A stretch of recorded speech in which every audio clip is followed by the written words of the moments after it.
مولانا فضل الرحمان صاحب وہ کہہ رہے تھے کہ اللہ ان کی روح کو جنت الفردوس میں جگہ دے.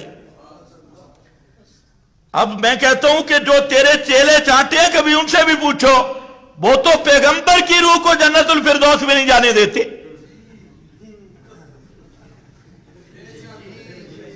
وہ تو کہتے ہیں امام الانبیاء کی روح جنت الفردوس میں نہیں، اور تو ایک مشرک کے بارے میں کہتے ہیں اس کی روح کو اللہ جنت الفردوس میں جگہ دے.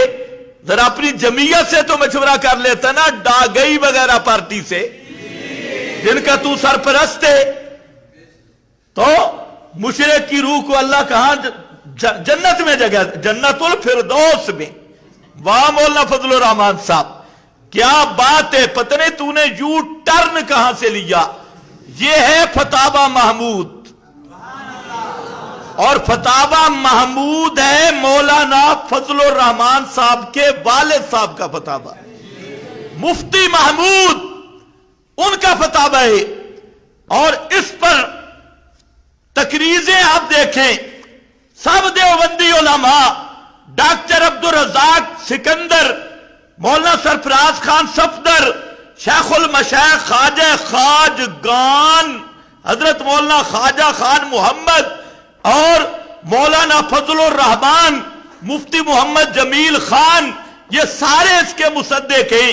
اور اس فتاوی کا یہ صفحہ 332 جلد 1، صفحہ 182 جلد 1، صفحہ 201، صفحہ 203، 206، 300، 325، صفحہ 327، صفحہ 329، 347، 357، ان تمام صفحات میں مفتی محمود کا یہ فتویٰ موجود ہے کہ جو اللہ کے محبوب حضرت محمد مصطفیٰ کو حاضر ناظر سمجھے وہ مشرک ہے، جو جمیع ما کان ما یکون کا عالم سمجھے وہ مشرک ہے، جو غیر اللہ کے لیے تصرف ما فوق الاسباب مانے وہ مشرک ہے، جو غیروں کو حاجتوں میں پکارے وہ مشرک ہے، اور جو دور و نزدیک سے سننے کا قائل ہو وہ مشرک ہے.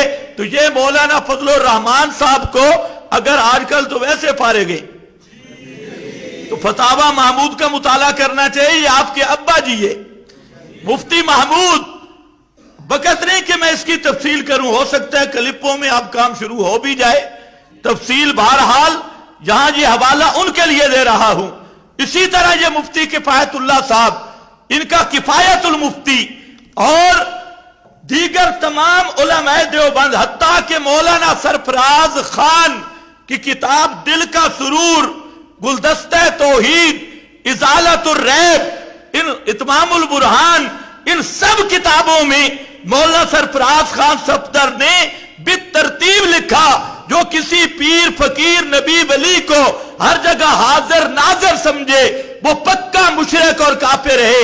جو ان کو حاجت روا مشکل کشا سمجھ کے پکارے وہ پکا کافر و مشرک ہے. اور جو شخص حضرت محمد مصطفیٰ صلی اللہ علیہ وسلم کے لیے جمیع ما کان ما یکون کا علم مانے، مولانا سرفراز نے مستقل فتاوی لکھ کر کہا کہ وہ پکا کافر بھی ہے، پکا مشرک بھی ہے.